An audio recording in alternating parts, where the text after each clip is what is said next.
back to my channel. We're going to read Cinderella, one of my favorites. Well, not one of my favorites. My favorites is Tangled and Beauty and the Beast.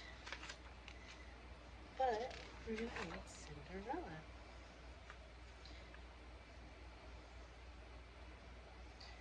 Once upon a time, there was a beautiful girl named Cinderella.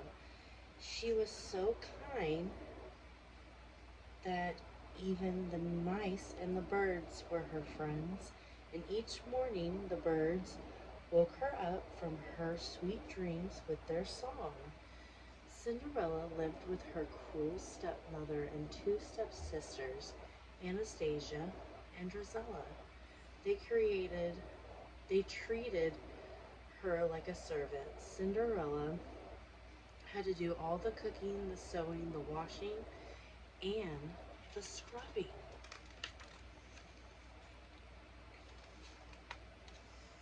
One day, a royal messenger came to the house and brought a letter from the king. The stepmother read the letter. The king was giving a royal ball for the prince that night. Every girl in the kingdom was invited. That means I can go, cried Cinderella. Her stepmother laughed, or her stepsisters laughed. Imagine Cinderella dancing with the prince, Drizella cackled.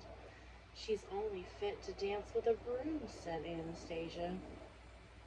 But the letter says every girl is invited, Cinderella insisted. So it does, the stepmother agreed. You may go if you get all your work done and if you can find something to wear. Oh, thank you, said Cinderella. She quickly ran up to her room.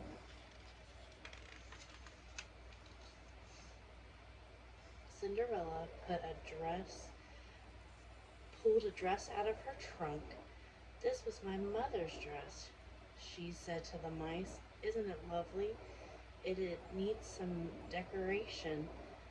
Cinderella's mice never seen her so happy. A thin mouse named Jack thought Cinderella would be the prettiest girl at the ball, and a fat mouse named Gus agreed. Cinderella took out her sewing basket. I'll need a sash and some beads, she said. Cinderella washed the floors. Just then, the stepmother shouted, Cinderella! Cinderella hurried downstairs. Cinderella washed the floors, her stepmother ordered. But I washed them yesterday, Cinderella said. Well, wash them again, snapped the cruel woman, and dust the drapes, and then clean the windows, and finish the sewing. The mice felt so sorry for Cinderella. Cinderella do this, Cinderella do that, Jack said. Cinderella will never have the time to fix her dress. Then her stepmother won't have to let her go to the ball. Poor Cinderella, Gus agreed.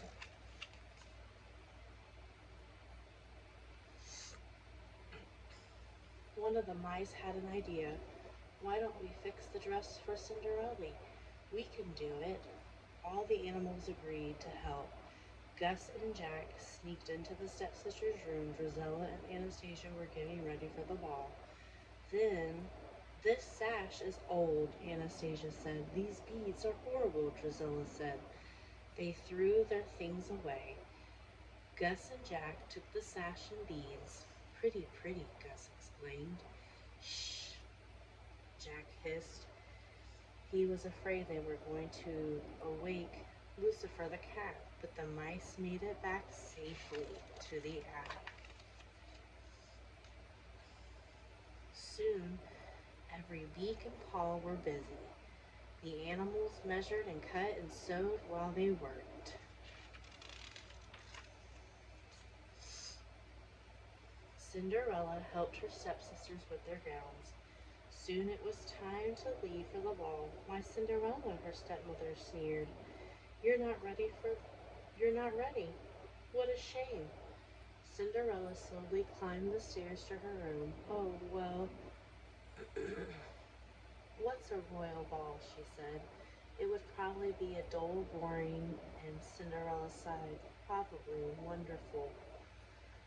But her dress wasn't finished. She couldn't go. Cinderella opened the door to her room. Surprise! Shouted the mice and birds.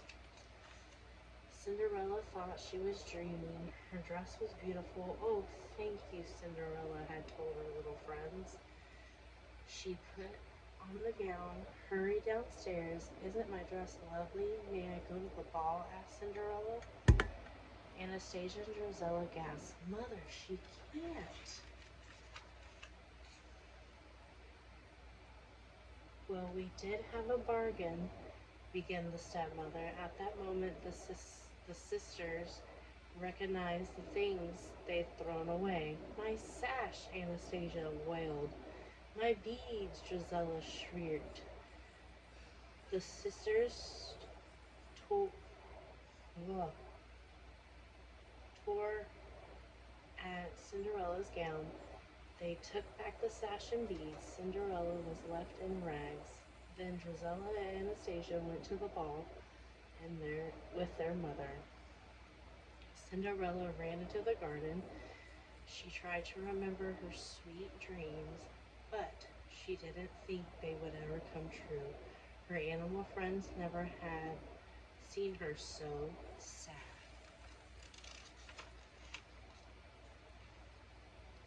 There's nothing left to believe in. Nothing, said nothing, Cinderella sobbed. She didn't notice the lights that twinkled, that danced all around her, but Jack and Gus did. They could hardly believe their eyes. The lights turned into a kind-looking woman. The woman patted Cinderella's head. She said, You must believe in something, or I wouldn't be here. And here I am, to dry your tears. Now where did I put my wand? The woman was Cinderella's fairy godmother. Everything she needed to help Cinderella was right in the garden. The fairy godmother waved her wand, bippity-boppity-boo. 4 mice became white horses, bippity-boppity-boo. A pumpkin turned into a beautiful coach, a horse became a coachman, and a dog became a footman. The fairy godmother was very pleased. Hop in, my dear, we can't waste time, she urged. Don't you think my dress, Cinderella began.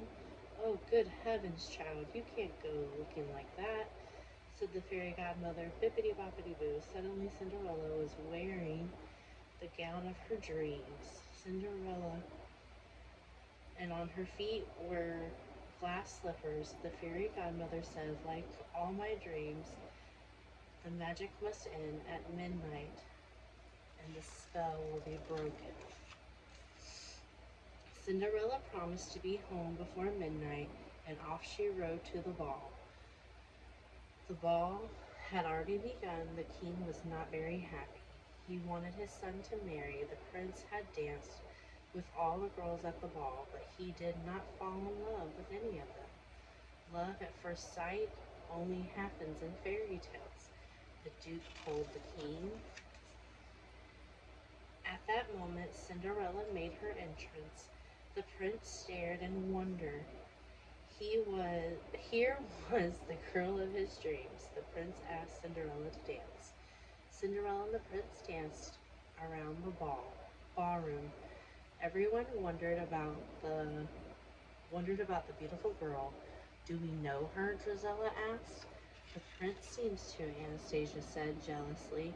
There's something familiar about her, said stepmother. When the dance ended, Cinderella and the prince walked in the garden. They were falling in love. Suddenly the clock began to strike midnight. I must go, cried Cinderella. Wait, cried the prince. But Cinderella couldn't wait. As she fled, she lost one of her glass slippers. The prince showed the glass slipper to the Duke. Find the girl whose foot fits the slipper. I will marry her, the prince said. Meanwhile, Cinderella's dress had become rags again. The coach was now a pumpkin, and the horses had become mice again, and the coachman, footman, and turned back into a horse and a dog. All Cinderella had left was one glass slipper. The Duke searched the entire kingdom for the girl whose foot fit the slipper. Soon everyone knew that the prince would marry that girl. When Cinderella heard this, she got a dreamy look in her eyes. The stepmother saw the dreamy look. She didn't want Cinderella to marry the prince. So she locked Cinderella in her room, and the stepmother put the key in her pocket and left. Gus and Jack saw everything. We've gotta get that key, Jack cried. Gus agreed. The two brave mice managed to get the key from the stepmother's pocket. They struggled to get the big, heavy key up the tall stairs.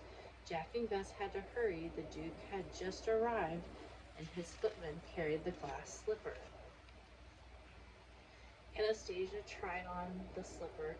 Her foot was too much. Her foot was too big. It's too much for sure. Priscilla tried next. She couldn't even fit her toes in the slipper. Are there any other ladies in the house? Asked the Duke. There is no one else, said the stepmother. The Duke was about to leave when Cinderella came down the stairs. Jack and Gus had freed her. May I try on the slipper? She asked.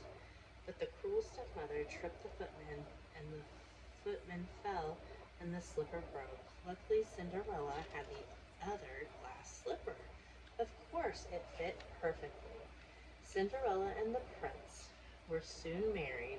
It was Cinderella's dream come true. Jack and Gus weren't surprised because they always knew that if you kept on believing, that's just what dreams do. So, a dream is a wish your heart makes when you're fast asleep. I hope